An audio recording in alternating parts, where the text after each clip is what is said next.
Welcome, fans, to the PW Fan. The PW Fan is a podcast created by fans for the fans, and we appreciate you listening to episode 205. I'm your host, the architect of Pro Wrestling Podcast, Andy. I'm also host, the no-selling wrestling indie fan and football lover, Jeremy. And Tim will not be on tonight. Tim is sick, as me and Jeremy were just discussing off of air. Exactly.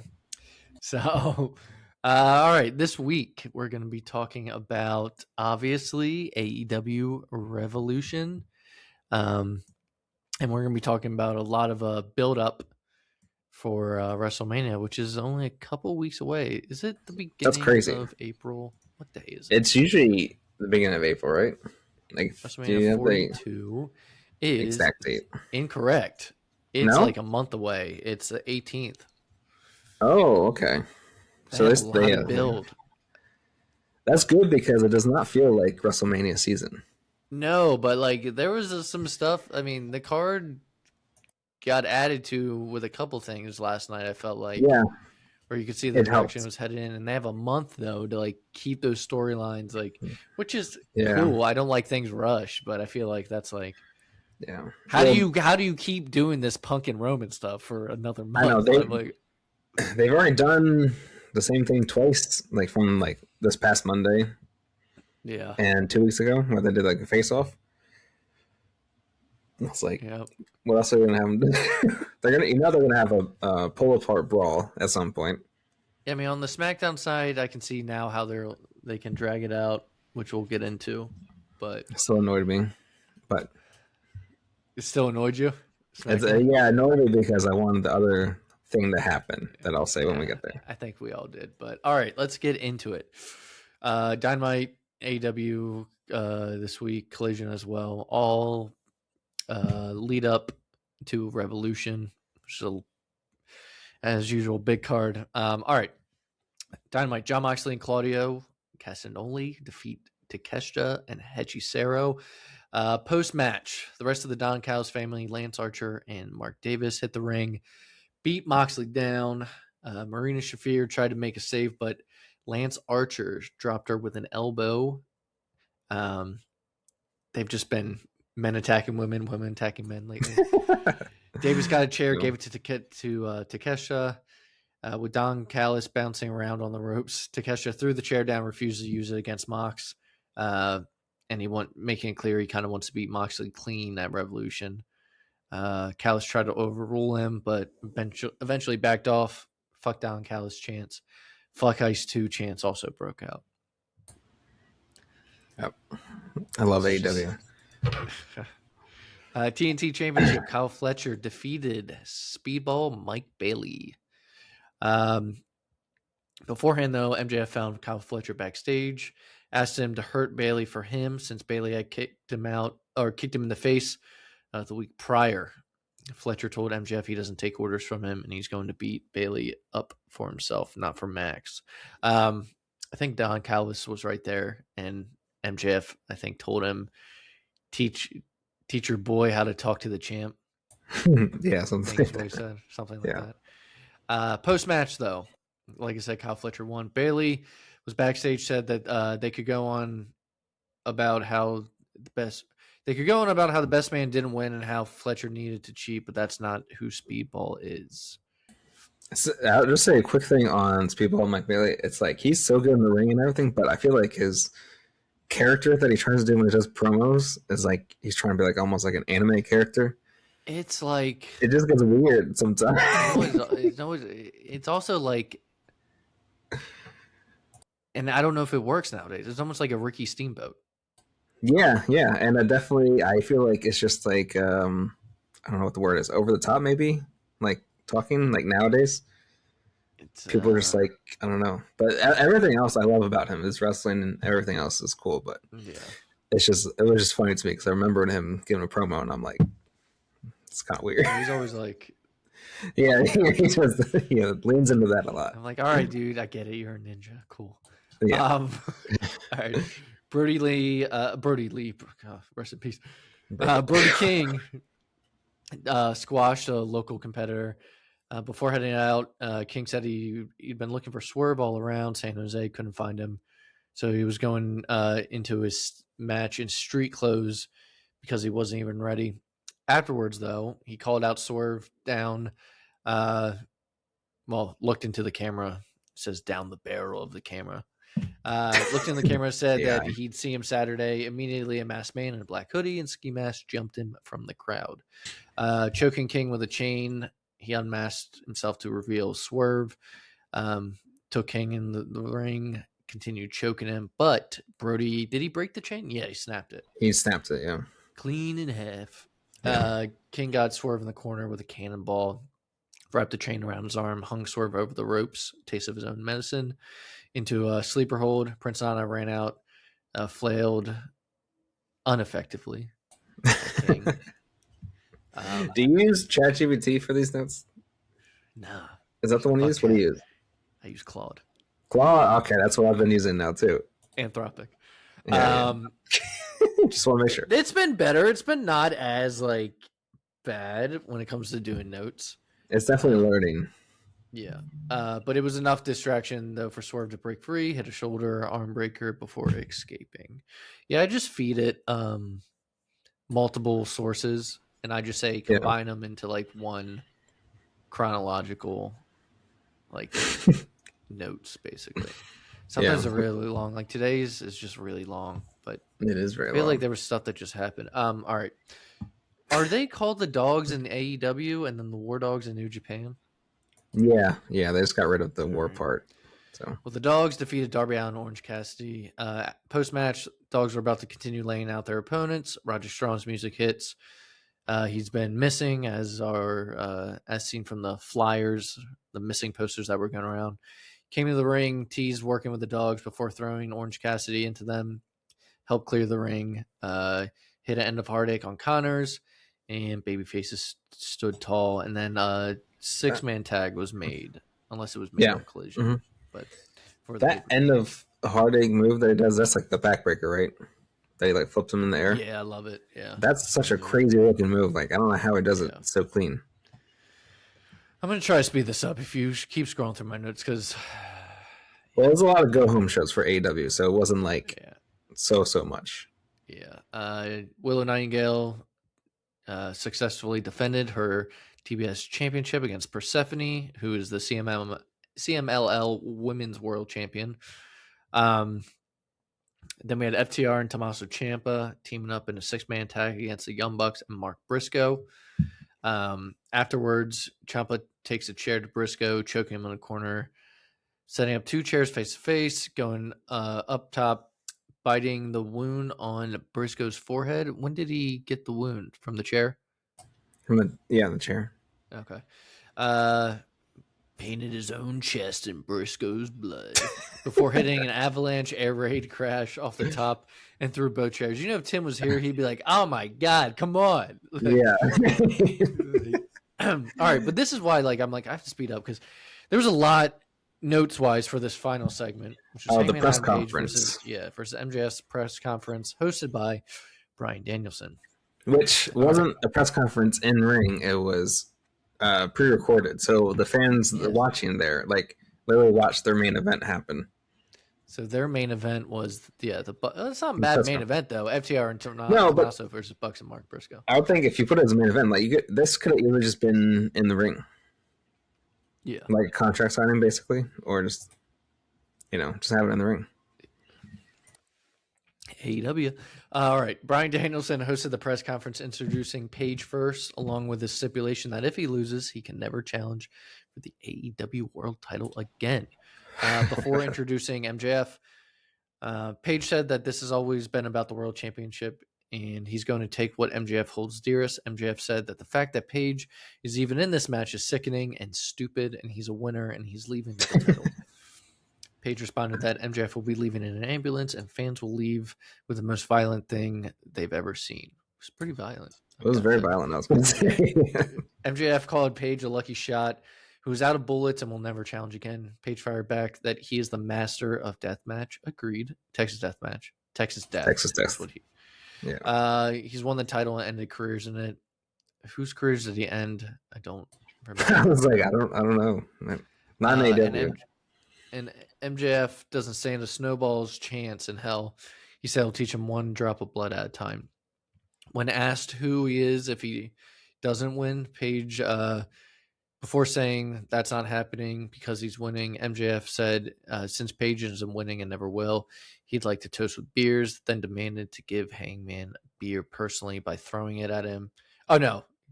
Page hit it, and then MJF threw the other beer. That's what it is, in Page's face. And then a brawl occurred. Fought out of the press conference area into the arena, brawling all the way to ringside. So there was fans. Yeah, no, it was like that was still a pre-recorded. They just like continued into the arena. Like one of those. Like it was all one take. Yeah, gotcha. Page threw MJF into the ring and rained down mounted punches as security arrived. Page took out security one by one, hit a dead eye on MJF, pulled out the barbed wire board from under the ring. MJF retreated. And they stared each other down to end the show. God, that was a lot. Hangman loves barbed wire. You tell AI, hey, chill out. You'd be like, shorten this up a little bit. Make it quick. All right, I'll try to be quick with Collision. Kevin Knight defeats Al Clone. Not much happened on the show, too. So no. Babes of Wrath had a backstage promo for their match at Revolution coming up. Mark Davis defeats Commander. Triangle Madness defeats... I don't know if they're local competitors or Viva Von, Tate Vic. I think so. Charisma. Statlander, Arteca cut a promo on Statlander afterwards, and Stat came out. Is this when they were whipping? She was whipping her? Stat? Yeah, with her belt. By choice with the belt. Yeah. That happened.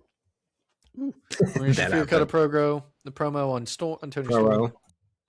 Promo.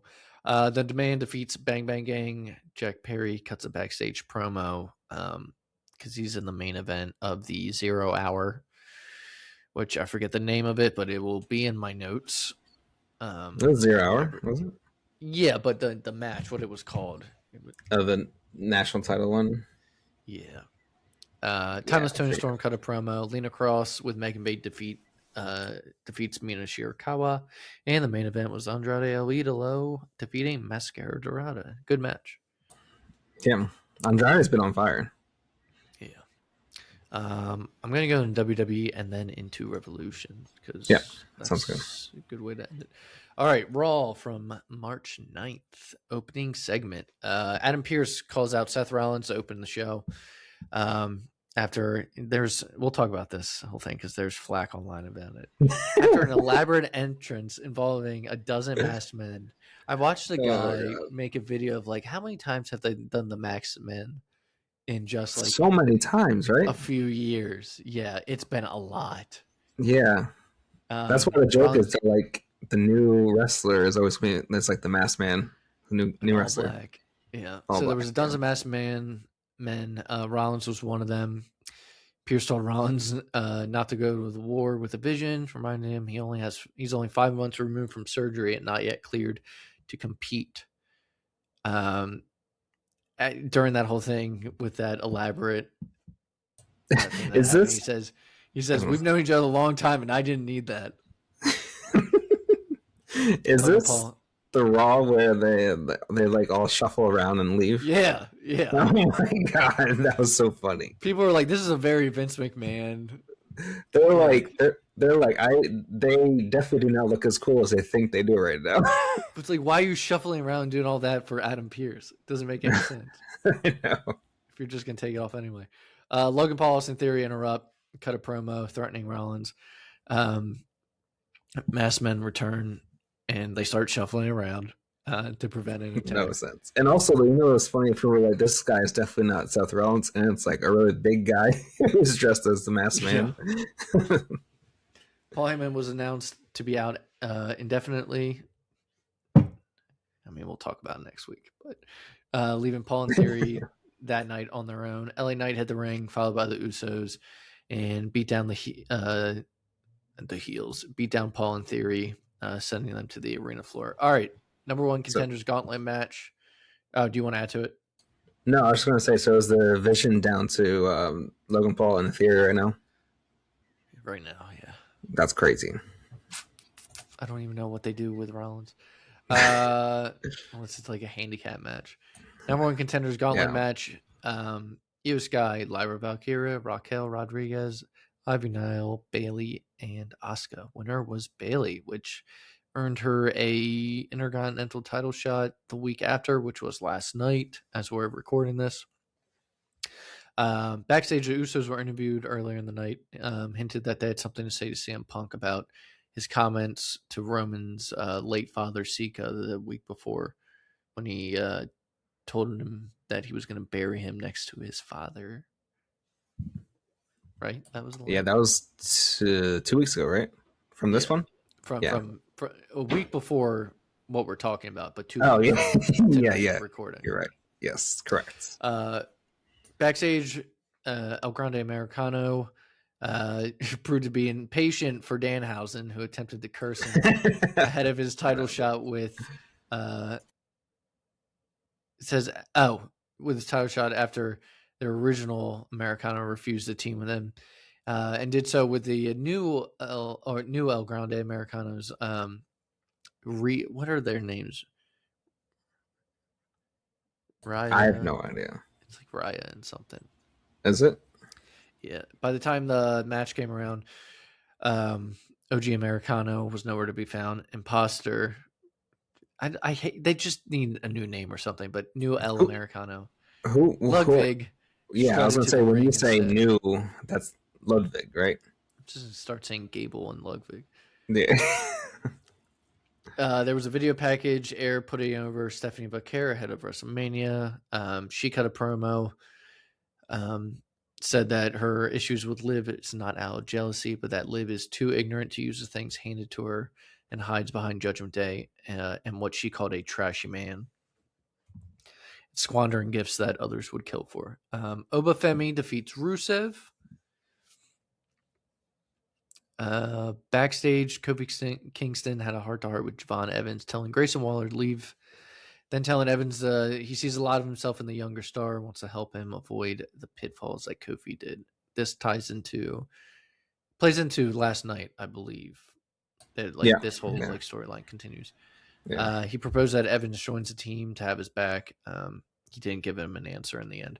All right, this was I'm glad this happened. Dominic Mysterio promo.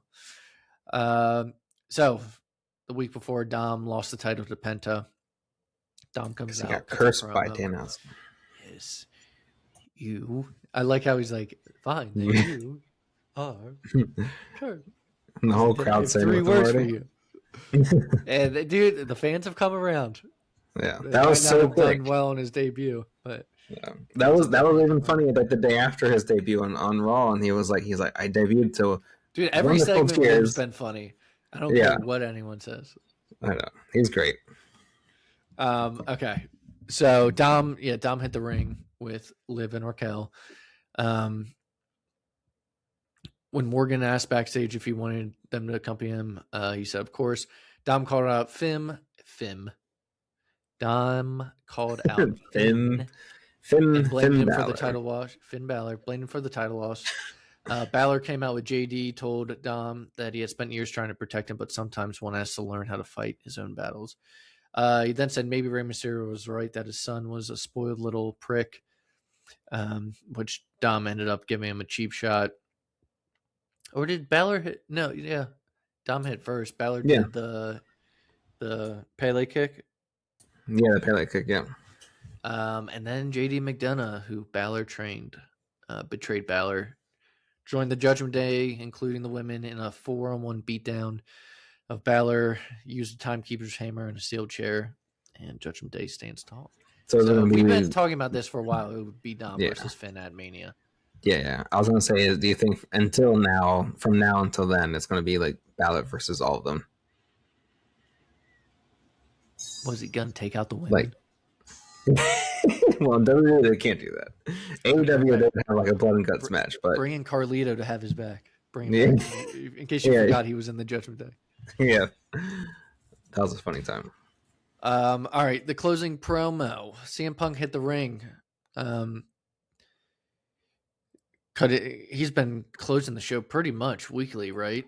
with Yeah, I was going to say, I like about- how your notes say now weekly main event promo. yeah, but now that I think, yeah, I read that and I was like, yeah, that's true. Yeah, he's Yeah, definitely yeah, he's been like that. Yeah, the week before even he's this somehow involved. past week. Yeah, Yep, this past Monday. Yeah, yep. He said Roman Reigns has never respected him, but he will at WrestleMania 42. He admitted that he sank the Romans level last week by mentioning Sika. He also reminded us that the World Heavyweight Championship was created because Reigns refused to defend the undisputed WWE Universal Championship. I mean, he ain't wrong. Roman was barely defending it. yeah, it's true. Usos interrupted, demanding an apology from Punk because of talking about Sika. Punk asked why Reigns is still sending his cousins to do the heavy lifting, then talked about his history with the Onoi family. I was like, why am I not reading this right? With the Onoi family, including working under Alpha in Allentown, Pennsylvania. How far away is that from you all? That's kind of crazy. I mean, it's still like an hour and a half, 2 hours. Okay. Pennsylvania's a big state. For Allentown, Pennsylvania, for knowledge, a meal, and a roof over his head. He says he's not a spiritual man, but he hopes Sika heard all of his words as he meant for them. Instead of apologizing to the Usos, though, he said, I'm sorry that Roman never apologized for lying, cheating, manipulating, using, and abusing and conning the family for years. He called the Usos young boys, which got Jimmy to throw a microphone at Punk. Then held back as Jay was fired up and attacked Punk himself. Yeah. So they're definitely going to have a part in their match at Mania, I think. You think that they're the champs, right? Usos? Yeah. They'll have a match themselves. No, I mean, they'll have a match themselves, but they'll be involved, I think. We just get WrestleMania 40 all over again where it's just yeah, everyone keeps going. All right, SmackDown. Oh, God, I got to go through this quick, man. Jeez. Too many notes, Claude. Too many notes. All right. But it's just like, yeah, it gives me details. All right. Opening segment, Drew McIntyre, Nick Aldis, and Jacob Fatu. Show opening with a recap of Cody Rhodes winning back his title from Drew McIntyre. McIntyre storms through the crowd. Dude, I can't talk tonight. Grabs a mic, rants at Nick Aldis that he could tear the contract up and accuses him of making sure Golden Boy Cody Rhodes gets another title shot. Because that was part of the deal, right? If he won the 2 out of 3 falls, Cody could never challenge again. And then Nick basically says, well, because of everything Drew did, he forgot about it. Yeah. Yeah. Basically, there's like screwed over Drew. Yeah. Aldis came out, told McIntyre there's no making things right as champion. Drew defended his title in a fair one-on-one match where he headbutted a referee and lost fair and square. He also pointed out that Drew had screwed Cody out of title matches while constantly complaining about being screwed himself. Yeah, remember? He just kept fucking attacking people. Yeah, for no reason. And they now understood why Drew fought so hard to keep Cody from getting a fair rematch, because he lost the first time it happened. McIntyre stormed into the ring face-to-face with Nick Aldis. I don't know when is this match going to take place, but it has to be Mania, right? Like, it would make sense, because it wouldn't make sense to keep going after. Well, I thought he's going to face Jacob Fatu, whose music hit. Yeah. Stared McIntyre down, said that there was nothing to fix because he already fixed it. He was the one who screwed Drew's ass. So why is he pointing fingers at Nick Aldis and everyone else? He told McIntyre to keep it 100. What the hell are you going to do about it? He said, what I'll do about Fatu, about Aldis, about everybody is he quits. Dropped the mic, walked through the crowd, and segment ended with Aldis and Fatu watching him leave. I am going to plow through. White 6 defeat MFTs. This has gone on so long enough. It's like fuck. We have these two groups, and we they both have nothing put to them do on TV. There's too many people. Just get it over with. I don't know what the end game is with the Y family, the White 6. I don't know what it was supposed to be. Yeah. I don't know if this was always the plan. They're not really cool in the moment anymore, like they were when they started. I mean, can Uncle Howdy wrestle just without a mask and just be a guy that has a stable? Bo, yeah, just I wrestle don't as know. Bo. People would be fine with it. I'm fine with it. They can have like an alter persona. Yeah. Well, Bray did that with the Fiend. Yeah, exactly. So why can't Bo just do it with the Uncle Howdy mask? I don't know. Jay Cargill defeats Meechin in a lackluster match. Post match, Cargill yanks the microwave. Microwave, dude. The microwave away. She yanks the mic away. Cuts her own promo. Said what just happened is what happens when wrestlers believe they're on hype. Everyone in the back goes quiet when they see her, but for some reason everyone thinks she should be afraid of Rhea. Told Rhea she's going to kick her ass at Mania. Rhea then did come out, got in the ring, and said she'll make Cargo her bitch at Mania. Bitch. Do you just want to go through? Well, there's this stuff with Sammy, which I feel like is like, yeah. How would you sum up this stuff with Sammy? I don't know. He's trying to be. He's torn between going heel and trying to be a good guy and do things fairly. Yeah. Basically, the storyline. And I have a feeling that he's going to face Cody at Backlash. Ooh, maybe. Because that's what I feel like they're building to. Maybe. But I was going to say, did you just want to go to the main event for this one? Yeah, sure. There wasn't too much else. There was just some matches. Well, Damian Priest and R-Truth teamed up. They're now a team. Oh, yeah. Garza. Yeah. Miz TV with Jelly Roll and Danhausen. I mean, oh my god. who else is in? Who's going to be? Kit Wilson came out. Jelly Roll said he's a fan of Kit. Yeah. He said I like Kit Wilson, and then he did the Kit Wilson. But Kit Wilson talked shit to Jelly Roll, talking about his face tattoos, criminal charges, and building a brand on bad behavior, calling him toxic and fatphobic for losing weight. Miz held Wilson back. Kit ducked. Jelly Roll dropped the Miz with a right hand. Tiffany Stratton defeats Count James. Trick Williams defeats Jacob Fatu because of Drew McIntyre, who supposedly quit earlier, blindsides Jacob. All right, contract signing. Cody Rhodes versus Randy Orton. All right. I feel like all my notes for this part are fine, but all right. Nick Aldis introduced both guys for the WrestleMania contract signing. Cody spoke about how in 2007, which I just watched his interview with Chris Van Vliet today, and they were talking about his debut, but his first match was against Randy. I think because Randy RKO'd Dusty, so Cody made his debut. And how he watched Randy Orton win the Royal Rumble, main event WrestleMania, and thought, if I could be like that. When he eventually left WWE and came back, there was no Codyverse. His brother wasn't there. His wife was busy with her kids, but Randy was there. He says he's not Randy's son or his brother, but he's always been proud to call him his boy. And then he signed without hesitation. Orton then set the pen down. Signs without hesitation. I mean, he did, but... He did. He said Orton set the pen down after opening the contract, grabbed the mic, did his little spiel instead. Went to a corner for the longer beat before saying Rhodes doesn't understand how much he needs this, how he needs the world title. This was supposed to be easy. He was supposed to be staring Drew McIntyre down. Cody offered to take the weight off his shoulders and said he wants the legend killer when that bell rings. The one JBL said, if you built a wrestler from the ground up, it would look like Randy Orton. He said after the last bell rings, he wants Randy to know he'll always love him. Orton signed. They shook hands, and Cody clapped. And then Randy yanked Cody, smashed his face into the table, kicked him in the balls, tore his shirt off, threw him onto the floor, grabbed the steel steps, spiked Cody in the side of the head with him. Then Cody's seen all bloody, which obviously he bladed. Yeah, Aldis tried to interfere. Orton shoves him to the mat hard.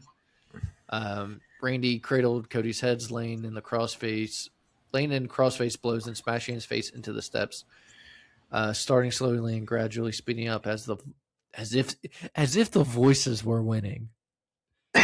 That must have come. Someone in whatever article. Yeah, they results definitely wrote that. Yeah, and Claude was like, "This is perfect." Yeah, Orton leaned the bottom steps against the announce table, dragged Cody into the V of it, held his head against the diamond plate as referees, road agents, even Jelly Roll came around. Randy shoved Jelly Roll to the floor. Confused and staring at his arm now covered in Cody's blood, Orton walked away, and you thought that was the last that you saw of him, but he returned moments later, chair in hand, smashed Cody's face into the steel one more time. Cody was out. Then Randy got in the ring, sat in the chair that he just used to hit Cody, put the belt on him, and kind of like manifested being champion. Yeah. God, I was like, my brother would kill me right now for reading through all this. But like, I mean, it covers what happened. It did, yeah. But maybe some things can have more detail. I wish that it was Cody that turns, because like Randy, Randy is a great heel, but I feel like people are going to cheer him no matter what because he's going to retire probably soon at some point. Yeah, and he just get cheered for that no matter what because he's had a great career. But Cody is actually a really good heel. I don't know why he doesn't want to be heel. He has to. Well, he said his contract that he just signed was his last one. He has to before he. He has to. He's too good at being a heel. You think Randy wins at Mania? I mean, I don't think so. Because do you think Randy loses because Cody does go heel? Cody says it's going to be the best Mania ever. So we'll see. I don't know about that. Definitely not the best build. But I don't know. I like this better than Drew versus Randy. Yeah, I mean, that's true. Because we've also seen that so many times. But I was going to say the WrestleMania 40 was Randy versus Drew. Yeah. WrestleMania 40 had the best build, I think, ever. When it came to the main event, for sure. Yeah. I mean, that was like the whole show was built around that, basically. So that one match. You can nitpick matches like Jimmy and Jay was. Shit. That was pretty bad. Well, I'm just saying like the build to it. Yeah. Because that was one of the Rock. LA Knight and AJ, but we couldn't see shit because of the light. Yeah, they kept blinding us. Yeah. Yeah. We were like, turn the light off. All right. I think Cody wins, and then, like I said, in Backlash, I think it's Sammy then. So where is Backlash? Is it Backlash? I just think of Triple H now saying that. Isn't it in Canada? Tampa. Or Tampa? The exact opposite. Where's WWE schedule? And I think Backlash is usually, if this is in April, it's probably, well, then it'll be in May because they do one every month. 2026, 2027. All right, Mania. Well, okay, Backlash is May 9th in Tampa. Then 2 weeks later, we have Saturday night's main event. Then a week after that, we have Clash in Italy. Clash in Italy. SummerSlam's 2 nights in Minnesota. Ooh, does Brock retire at SummerSlam? That's what they've been saying because it's in Minnesota. Mm-hmm. So it could be that. And he faces Gunther. Because that's all that Gunther is good for. Money in the Bank, Louisiana, WrestlePalooza. It says WrestlePalooza Smark Out moment. They're doing WrestlePalooza again? Yeah. That's such a dumb name. Crown Jewel to be decided. Survivor Series to be decided. Okay. And then WrestleMania 43 in Riyadh. Yeah. Maybe. We'll see. We'll see how things are going. All right. Revolution, you ready? I'm not going to go through all the 0 hour, but the main event. No, it's like I think just that one match. Yeah, the main event, as usual, is poured over into the main card. So they must. Sorry, I was going to say they must see like analytics or something that this is a good way to do the beginning of the pay per view because there's no reason they would keep doing it. Like they got to see the end of the match. Yeah. There's two things that are guaranteed with an AEW pay per view. One, the main event of the 0 hour is going to spill in, and two, Big Boom AJ is going to have a match, and the Rizzler will show up. Right? The Rizzler. They did. That's so funny. But yeah, the main event of the 0 hour that spilled into the main card was the Blackjack Battle Royal. Over the top, right? Winner becomes the new AEW National Champion. It came down to Jack Perry, Ricochet, and I can't remember. Ricochet I was just going to say those champion. Two. Yeah, Ricochet was the champion. Jack Perry won. Yeah, which I honestly did not think he was actually going to win. I thought they were just going to keep it on Ricochet. In the build-up, he was like, I came to this center to see wrestling events as a kid. Yeah, because they were in the Staples Center or the Crypto Center now, Crypto.com or whatever. Yeah, but it was always the Staples Center. All right. So the first main match of the actual card was FTR defending their AEW Tag Team Championships against Young Bucks. Jeremy, how'd you like the match? I liked the match, yeah. It wasn't one of their best, I think, but I still liked it a lot. It was also kind of a weird build where it wasn't like, I don't know, like the last two times I feel like they're like, oh, this is the greatest, one of the top two greatest tag teams in history are facing each other. Like this time it was just like they were the number one contenders. That was it. Well, it was all about, FTR won, retained, and then Edge and Christian, Cage and Cope. That was a big Cage. Open Cage. Or it's Cage and Cope now because they crossed out on his. Yeah, they crossed it out at the bottom. Edge returned first, then Christian. They took out FTR, right, and then had to stare down with the Bucks.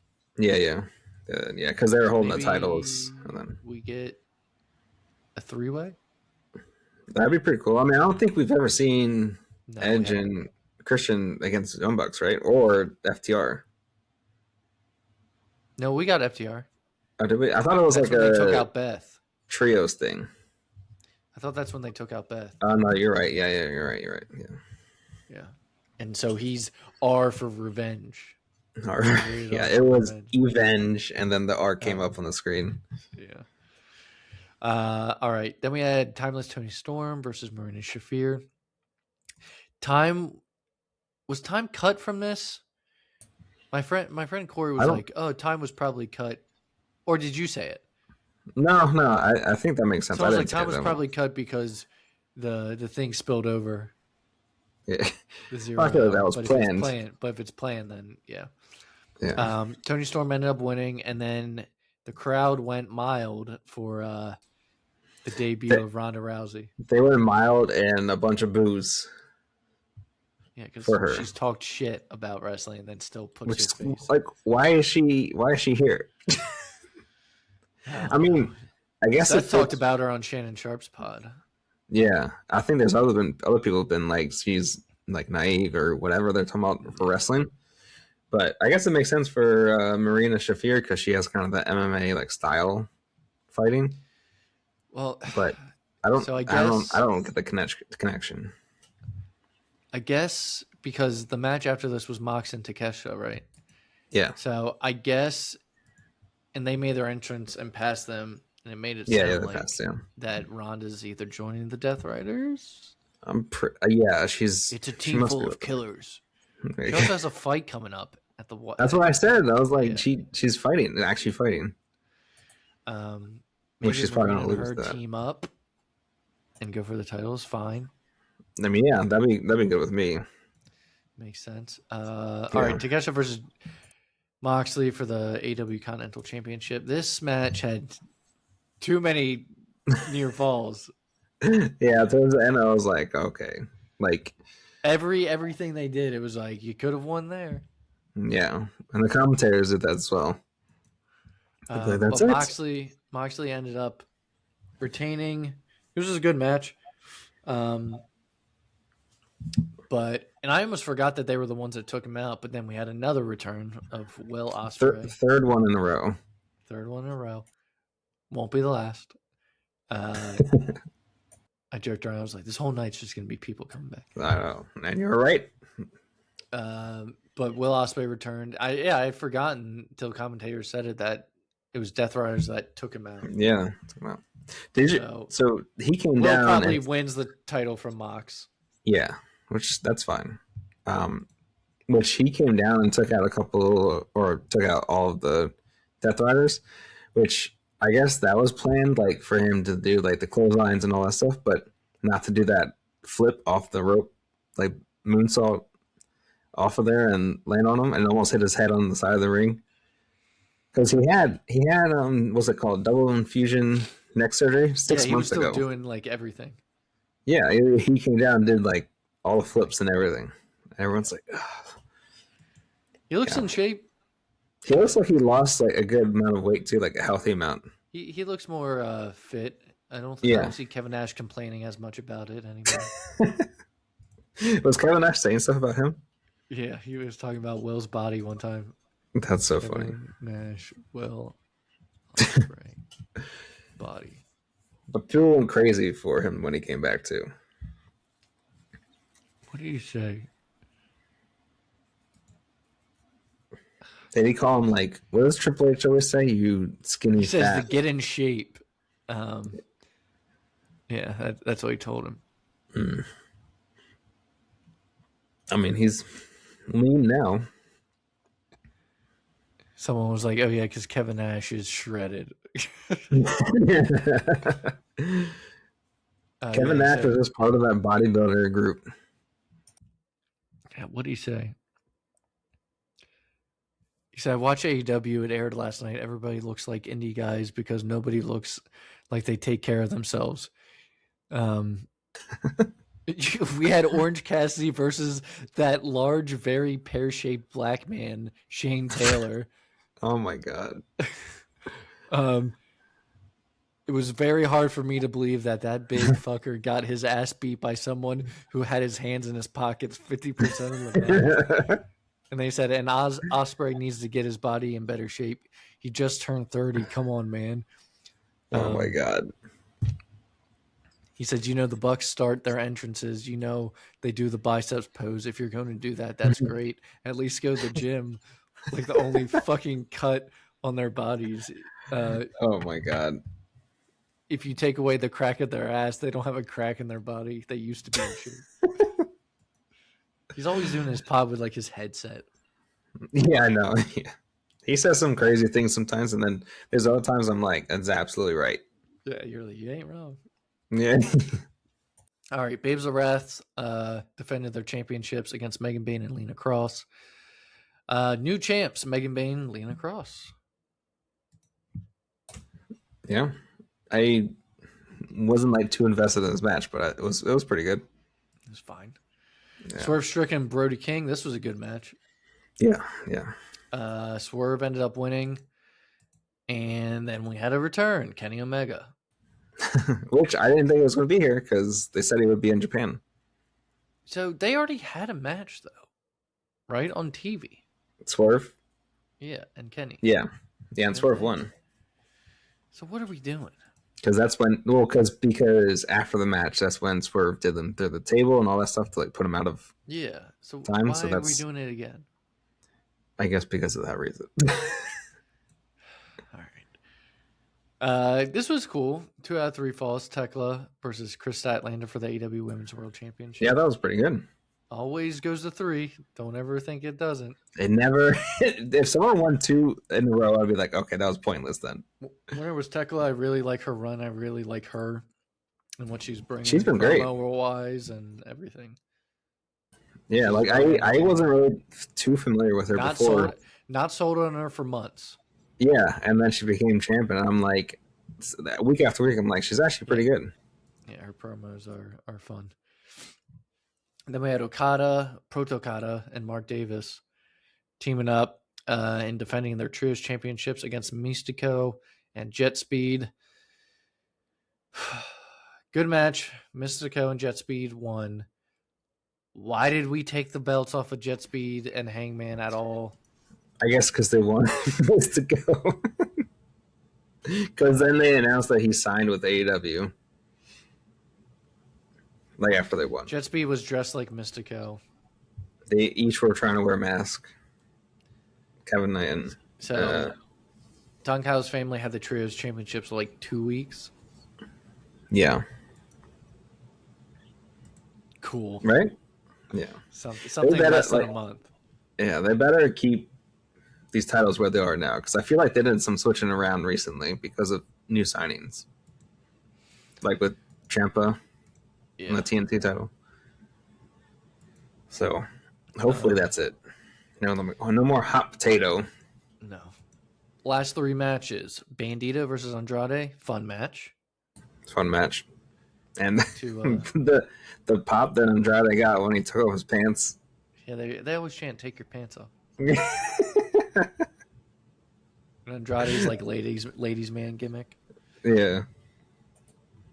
But winner was Andrade. They've been booking him way better this time around. Oh, yeah. He's been also better, I think, too. Yeah. All right. Another 6-man tag.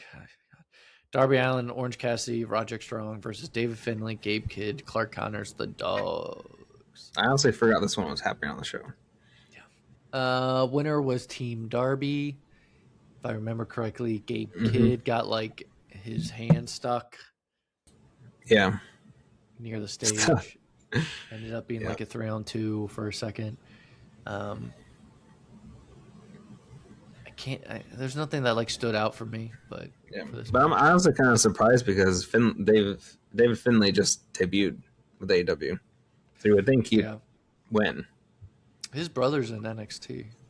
Yeah, and William Regal's son turned last week, and Fit Finley's son was out there too.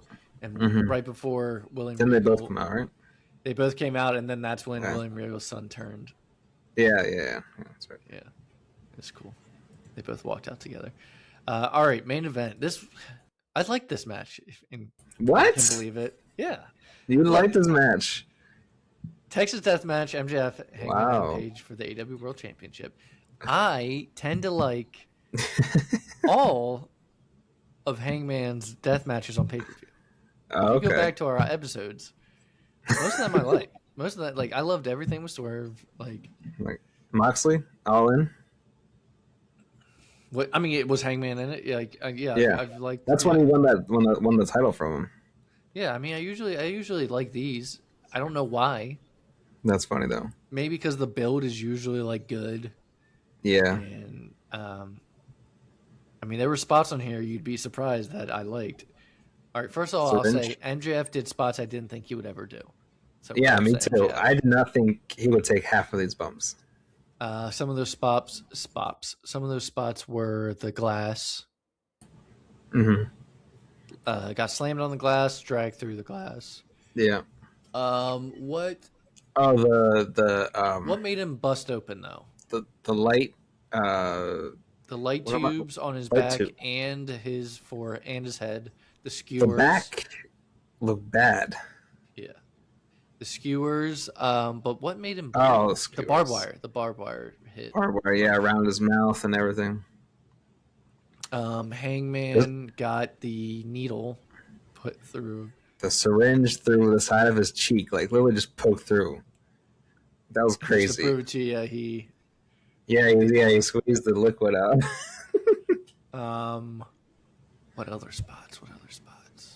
They had. I mean, they beat the shit out of each other, but they jumped off the set onto a table that exploded. Yeah, there was that when they went up the ramp. Yeah, there was just regular table spots. I think he did a dead eye. That's like a classic Hangman. Dead eye through the table. Which is so funny because when he did that also like on the glass. Or did MJF pile drive Hangman? No, MJF was trying to, but then Hangman did. But like when Hangman does a dead eye, it's like, you can see that he lands on his knees first before anything. And so like he did it in the glass, I think. And I was like, that just looks like it hurt him more than anything. Yeah. Yeah, I mean, this match was good. There was times I wasn't sure where it was going to go. In the end, MJF ended up winning. So the question is, Do they do what I predicted, which is just make another title? I was gonna say make another title, or Hangman turns heel again and just goes back on his word. But isn't it Tony that designs? Well, so in the post like media scrum thing, he was like, it was just like a handshake deal. Like that's all he said. He was like, it was like Cody's, like a handshake thing. So that made it sound like he can just go back on it. Okay. So I was like, if he turns heel, championship.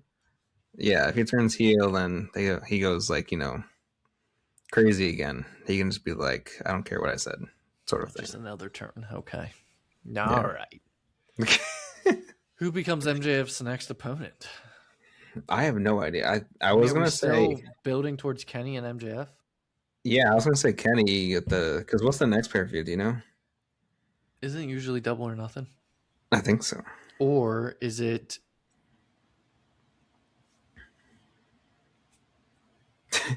All In is in August. No, usually. What's the one where it's a cross promotion? Oh, Forbidden Door? Yeah. It could be, because that's usually in the summer. Let me see. Like early summer, I think. 25, 26. Dynasty, April 12th. In Vancouver, British Columbia. April 12th. Dynasty, Double or Nothing. It doesn't say anything about Forbidden Door. Oh, well, that's why Edge is back then. Oh, because Canada, yeah. AEW Forbidden Door 2026. Is that even happening?